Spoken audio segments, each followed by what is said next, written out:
ஒன்றும் இல்லை, வீடியோ பேசும்போது காலி பாட்டில் என்ன பண்ணக்கூடாது, தண்ணி இல்லாத பாட்டில் பக்கத்தில் வச்சு பேசக்கூடாது. இது அவசகுணம்.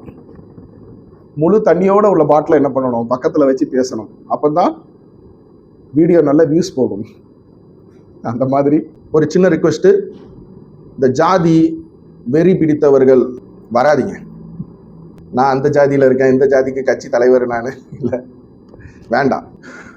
அந்த ஜாதின்ற அதை பூசிக்கிட்டு என்ன பண்ணாதீங்க. தயவு செய்து எந்த நண்பர்களும் வராதிங்க. உங்களுக்கு அலோடு கிடையாது. ரோட்டில் வச்சு தானப்பா கொடுக்க போகிறா. ஒரு இடத்த கேட்டிருக்கேன், அது ஒரு ஆக்சுவலாக ஒரு பெண்டிகாஸ்டல் சர்ச்சு. அந்த சர்ச்சில் வச்சு தான் கொடுக்குற மாதிரி பேசியிருக்கேன். இந்த பெண்டிகாஸ்டல் சர்ச்சுக்கு ஒரு காணிக்கை போட்டுற வேண்டியதான். என் கூட படித்த பசங்க திருநெல்வேலி மாவட்டத்தில். அதனால் ஜாதி அடிப்படையில் தயவு செய்து யாரும் என்ன பண்ணாதீங்க, வந்துடாதீங்க. உங்களுக்கு இடம் கிடையாது, அலோடு கிடையாது. பொதுவாக என்ன பண்ணுங்க, வாங்க. அவன் முகத்தில் முடிச்சுட்டு போய் ஒரு வேலையை பார்க்கக்கூடாதுன்ட்டு இருக்கிறவங்க யாருன்னு கேட்டிங்கன்னா, ஒடுக்கப்பட்ட மக்கள் தான் ஒடுக்குறாங்க. நல்லா புரிஞ்சுங்க. ஒடுக்கப்பட்ட மக்கள் தான் ஒடுக்கப்பட்டவர்களை திரும்ப ஒடுக்குறாங்க. இந்த வீடியோவை பார்க்க ஆரம்பிச்சிருக்க என்னோட வயதில் மூத்தவர்கள், என்னோட வயதில் இளைய பிள்ளைகள் அனைவருக்கும் அன்பிற்கு முண்டோ அடைக்கும் தாள் ஆர்வலர் புன்கண்ணீர் பூசல் தரும் அன்பின் வாழ்த்துக்கள். அன்பு சகலத்தையும் வெல்லும். எப்படி வெல்லும்? வர 15ஆம் தேதி, மார்ச் 15ஆம் தேதி ஞாயிற்றுக்கிழமை ஒரு 11 மணி அளவில் காலையில் திருநெல்வேலி மாவட்டத்தில், அட்ரஸ் எப்படி சொல்கிறது, ஆனைகுடி விளக்குன்னு சொல்லுவாங்க. இது வந்து ஒவரி அப்படின்ற போகிற வழியில் வலது பக்கம் ஆனைகுடி. அந்த ஆனைகுடி திரும்பின உடனே திரும்ப வலது பக்கம் அங்கே வச்சு நம்ம ரெக்கவரிங் ஹேண்ட்ஸ் மூலமாக ஏழை எளியவர்கள், திக்கற்ற பிள்ளைகள், விதவைகள், அவங்களுக்கெல்லாம் என்ன பண்ண போகிறோம்னா, ஈஸ்டர் ஆண்டவராகிய இயேசு கிறிஸ்துவின் உயிர்த்தெழுதலின் நற்செய்தி சந்தோஷத்தை அவங்களோட பகிர்ந்துக்க போகிறோம். ஏன்னா உணவு மூலமாக, உடைகள் மூலமாக, புது துணி, கிட்டத்தட்ட 200-250 பேர் பிளான் பண்ணியிருக்கோம். அடுத்த வாரம் நான் திருநெல்வேலி போகிறேன். வீடியோ பார்த்துக்கிட்டு இருக்க என் அருமை நண்பர்கள் ஆகிய நீங்கள் திருநெல்வேலி மாவட்டத்தில் இருக்கிறவங்க என்ன பண்ணுங்க, நேரில் வாங்க. நேரில் வந்து ஒரு சின்ன ரிக்வெஸ்ட்டு, நான் சொல்கிற இந்த டாப்பிக்கை வந்து என்ன பண்ணுங்க, பேசி கொடுங்க.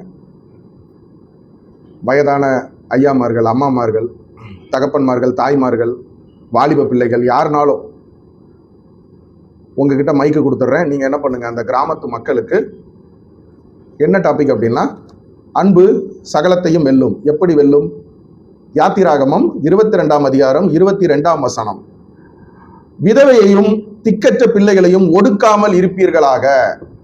Christmas, new year, Deepavali, Pongal, May மாதம், ஆயுத பூஜை, இந்த லீவ்லலாம் பாருங்களேன், சென்னை மாதிரி மெட்ரோ சிட்டிகளு டிராஃபிக்கே இருக்காது, ரோடே காலியாக இருக்கும். எங்களை போனியா அம்பிட்டு பேரும் அப்படின்னு பார்த்தீங்கன்னா எல்லாம் கிராமங்கள். பல கிராமங்கள்ல இருந்து திருநெல்வேலி, தூத்துக்குடி, சேலம், கன்னியாகுமரி, எல்லாம் தென் மாவட்டங்கள்ல இருந்து சென்னை மாதிரி மெட்ரோ சிட்டிகளில் வேலை பார்க்குறவங்க, சொந்த வீடுலாம் இருக்கும், இல்லை வாடகை வீட்டில் இருப்பாங்க. எல்லாம் லீவ் ஆனால் என்ன பண்ணுவாங்க, இன்னும் அடுத்து இந்த மே மாதம் பிள்ளைகளுக்கு லீவ் விட்ட உடனே சென்னையே என்ன ஆயிரும், வெறிச்சோடி போயிடும். அப்போ கிராமங்கள் எல்லாருமே கிராமத்தில் உள்ளவங்க தான். இந்த கிராமம் மட்டும் கிடையாது, கிராமத்தில் இருந்து வரவங்க தான் சிட்டிகளில் இருக்காங்க. சென்டிமெண்ட், இந்த விதவைகள், கணவனை இழந்தவங்க, ஏகப்பட்ட பாட்டிமார்கள் தென் மாவட்டங்களில் இன்னமும் என்ன பண்ணுறாங்க, உயிரோடு இருக்காங்க. அவங்க எதிர்த்தாப்பில் வந்துட்டா, வேலைக்கு கிளம்பிக்கிட்டு இருக்க ஒரு ஆண், அவரோட மனைவி, ஏங்க புருஷன் இல்லாதவன் என்ன பண்ணுறா, எதிர்த்தாப்பில் வாரா, நீங்கள் என்ன பண்ணுங்க, வீட்டுக்குள்ளே வாங்க, ஒரு டம்ளர் தண்ணியை குடிச்சிட்டு அதுக்கப்புறம் போங்க, அப்போ தான் வியாபாரம் விளங்கும். விதவைக்கு என்ன பண்ணுறது இல்லை, அந்த மாதிரி பாட்டிமார்களுக்கு பத்திரிக்கை கொடுக்க மாட்டாங்க. இன்னமும் நிறைய கிராமங்களில் கல்யாண பத்திரிக்கை. என்ன காரணம்னா, அந்த அம்மாவே புருஷன் இல்லாத அந்த அம்மா நம்ம பிள்ளைகளை வந்து என்னத்தை வாழ்த்தி, அப்புறம் நம்ம பிள்ளைகளும் என்ன ஆயிடக்கூடாது, நம்ம பிள்ளைகளும் புருஷன் இல்லாமல் ஆயிடக்கூடாது. வணக்கம்யா. இன்னமும் பல கிராமங்களில் என்ன ஆகிட்டு இருக்குன்னு கேட்டிங்கன்னா, இந்த சென்டிமெண்ட், இதை நம்ம இப்போ யாருக்கு எஜுகேஷன் கொடுக்கணும்? இது தப்புங்க, இந்த மாதிரிலாம் பார்க்காதீங்க. ஆண்டவராக இயேசு கிறிஸ்து யாத்ராகமத்தில் மட்டும் இல்லை, ஏசாயா 1:17 நன்மை செய்ய படியுங்கள், நியாயத்தை தேடுங்கள், ஒடுக்கப்பட்டவர்களை ஆதரித்து திக்கற்ற பிள்ளையின் நியாயத்தையும் விதவையின் வாழ்க்கையையும் விசாரியுங்கள். இப்போ பல கிராமங்கள்ல அன்எஜுகேட்டட் பீப்புள்ஸ் மேல இருக்காங்க, படிப்பறிவு இல்லாத மக்கள், அவங்க தான் இன்னமும் என்ன பண்றாங்க, இந்த விதவைகளை ஒடுக்குறது. ஒன்றும் இல்லை, இப்போ 250 பேருக்கு நம்ம ரெக்கவரிங் ஹேண்ட்ஸ் மூலமா நீங்களும் நேரில் வரப்போறீங்க, வந்து பாருங்க. அங்கே இருக்கிற மக்கள் ஹேண்டிகேப், உடல் குறைபாடோட உள்ளவங்க, அவங்கள மாதிரி உள்ளவங்களை செலக்ட் பண்ணி தான் என்ன பண்ணுறோம். அப்புறம் சிங்கிள் பேரண்ட்டு, அம்மா இருப்பாங்க அப்பா இருக்க மாட்டாங்க, அப்பா இருப்பாங்க அம்மா இருக்க மாட்டாங்க, அந்த மாதிரி பிள்ளைகள். அப்புறம் என்ன சொல்லுவாங்க, சரி இந்த கிராமங்களில் உள்ளவங்களுக்கு தெரியும், அது வேண்டாம், அந்த அந்த வார்த்தை வேண்டாம். அந்த மாதிரி உள்ள மக்கள் அவங்க எல்லாருமே ஆண்டவராகிய இயேசு கிறிஸ்துவுக்குள்ள கீழோர் இல்லை மேலோர் இல்லை. இந்த மாதிரி மக்கள் அங்கே இருக்கிறாங்கல்ல, அவங்க தான் இன்னமும் இந்த சென்டிமெண்ட்ல என்ன பண்றாங்க, இருக்காங்க. விதவை, அவ புருஷன் இல்லாதவ, அவளுக்கு பத்திரிக்கை வைக்கக்கூடாது, அவ நம்ம கல்யாணத்துக்கு வரக்கூடாது, நம்ம பிள்ளைய வாழ்த்தக்கூடாது, அவ ஏத்தாப்புல வந்தா என்ன பண்ணணும், நம்ம வீட்டுக்காரரை உள்ள கூப்பிட்டு ஒரு டம்ளர் தண்ணி கொடுக்கணும், அவன் முகத்துல முழிச்சுட்டு போய் ஒரு வேலையை பார்க்கக்கூடாதுன்ட்டு இருக்கிறவங்க யாருன்னு கேட்டீங்கன்னா, ஒடுக்கப்பட்ட மக்கள் தான் ஒடுக்குறாங்க. நல்லா புரிஞ்சுங்க, ஒடுக்கப்பட்ட மக்கள் தான் ஒடுக்கப்பட்டவர்களை திரும்ப ஒடுக்குறாங்க. கிராமத்து வாழ்க்கை வாழ்ந்தவங்களுக்கு இப்ப நான் சொல்றது புரியும். மற்றபடி இப்போ நம்ம ஜென்ரேஷன், இப்போ உள்ள ஜென்ரேஷன்லாம் பார்த்தீங்கன்னா இந்த விதவைகள் இந்த சென்டிமெண்ட்லாம் யாருமே என்ன பண்ணுறது இல்லை, ரொம்பலாம் பார்க்கறது இல்லை. ஆனால் இன்னும் ஒரு சிலர் கிடக்காங்க கிராமங்களில். அந்த ஒரு சிலருக்கு என்ன பண்ணுங்க, அவங்களுக்கு போயிட்டு மத்தேயு 25 இந்த சிறியொருவருக்கு எதை செய்கிறாயோ அதை எனக்கே செய்தாய், பசியா இருந்தேன் உங்களுக்கு என்ன பண்றோம், இந்த டப்பாவில் உங்கள் துக்கம் சந்தோஷமாய் மாறும்னு சாப்பாடு கொடுக்கும், துணி இல்லாமல் இருந்தேன் வஸ்திரம் கொடுக்க வந்தீர்கள். இதெல்லாம் தேவையில்லை. அந்த மக்களுக்கு இந்த பிரசங்கம் தான் தேவை. விதவையை ஒடுக்கிறது.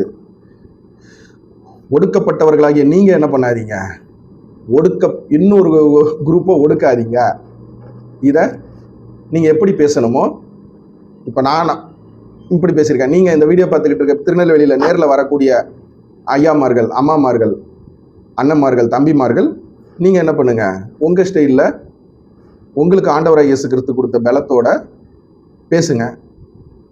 1/4 மணி நேரம் தாராளமா சுத்த தமிழ்ல, அதெல்லாம் வேண்டாம். இயேசு கிறிஸ்து என்ன சொல்லுகிறார் தெரியுமா, என் அன்பானவர்களே, பிரியமானவர்களே, வேதம் என்ன சொல்லுகிறது, என்னோடு சேர்ந்து புரட்டுங்கள், அதெல்லாம் வேண்டாம். நார்மலா என்ன பண்ணுங்க, ஏன் பிள்ளைகளா இந்த மாதிரி சொல்லியிருக்காப்புல பாருங்க, இயேசு கிறிஸ்து தான் உங்களுக்கு சாப்பாடு கொடுக்க சொன்னாப்புல, இயேசு கிறிஸ்து தான் இந்த துணிமணி கொடுக்க சொன்னாப்புல. அந்த மாதிரி இயேசு கிறிஸ்து தான் விதவைகளை என்ன பண்ணக்கூடாது, ஒடுக்கக்கூடாதுன்னு சொல்லியிருக்காங்க. ஒடுக்கப்பட்ட நீங்களே என்ன பண்றீங்க, ஒரு கூட்டத்தை ஒடுக்குறீல அப்படின்ற மாதிரி. இல்ல உங்களுக்கு ஆண்டவராகிய இயேசு கிறிஸ்து எப்படி பேச சொல்றாங்களோ அந்த மாதிரி என்ன பண்ணுங்க, பேசுங்க. பொதுவா பிரசங்கம் என்ன சொல்லுவோம் அப்படின்னா, ஐயா இன்னைக்கு என்ன டாபிக்கா பேச போறீங்க அப்படின்னா, இல்லையா ஆண்டவர் என்ன சொல்லியிருக்காரோ அதை நான் என்ன பண்ணுவேன், பேசிட்டு போயிடுவேன். அந்த மாதிரி நீங்க ஆண்டவராகிய இயேசு கிறிஸ்து உங்களுக்கு என்ன சொல்றாங்களோ நீங்க அதை என்ன பண்ணுங்க, பேசுங்க. யாக்கோபு 1:27 திக்கற்ற பிள்ளைகளும் விதவைகளும் படுகிற உபத்திரவத்திலே அவர்களை விசாரிக்கிறதும் உலகத்தால் கரைபடாத படிக்கு தன்னை காத்து கொள்ளுகிறதுமே பிதாவாகிய தேவனுக்கு முன்பாக மாசில்லாத சுத்தமான பக்தியாய் இருக்கிறது. இப்படி கூட என்ன பண்ணுங்க, அப்படியே வசனத்தை கூட, வசனமே போதும்ல, நல்லா இருக்குல்ல, தி கிரேட் ஆண்டவராகிய இயேசு கிறிஸ்துவோட வேத வசனம். இதை எளிமையான முறையில் கிராமத்து மக்களுக்கு, நான் கூப்பிட்ற திருநெல்வேலி மாவட்டத்தில் உள்ளவங்க தான் வாங்கன்றேன். அப்போ உங்களுக்கு தெரியும் நம்ம அண்ணனுக்கு எப்படி பேசினா புரியும், நம்ம அக்காவுக்கு எப்படி பேசினா புரியும், நம்ம தங்கச்சிக்கு எப்படி பேசினா புரியும். நம்ம அந்த மாதிரி நீங்கள் பேசுங்க, எவ்வளோ நேரம் பேசணுமோ பேசுங்க. அந்த மக்களுக்கு இல்லை சாப்பாடை கொடுத்துட்டு கூட என்ன பண்ணுவோம், இந்த பாக்ஸில் சாப்பாடை கொடுத்துட்டு நல்ல வயிறார சாப்பிட்டு உட்கார்ந்த பிறகு கூட நீங்கள் பேசுங்க. எத்தனை பேர்னாலும் வாங்க. நன்றி.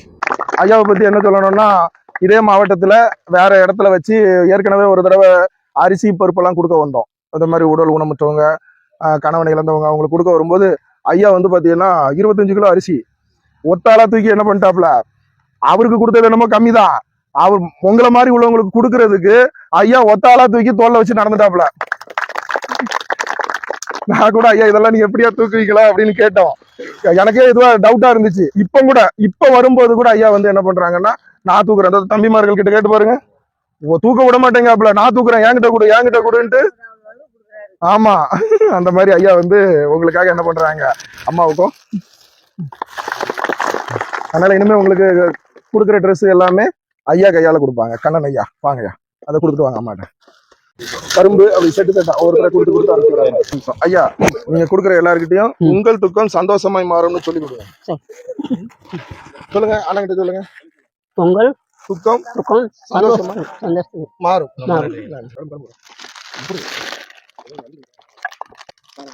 உங்கள் துக்கம் சந்தோஷம் மாறும்.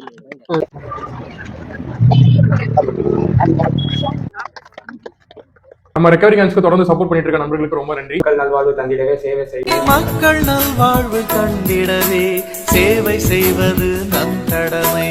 மக்கள் நல்வாழ்வு கண்டிடவே சேவை செய்வது நம் கடமை. பார்வையிலே தாயின் பாசம், செய்கையிலே பரவும் ஆசம், உத்தேசம் இன்றி உயர்ந்திடும் இத்தேசம்.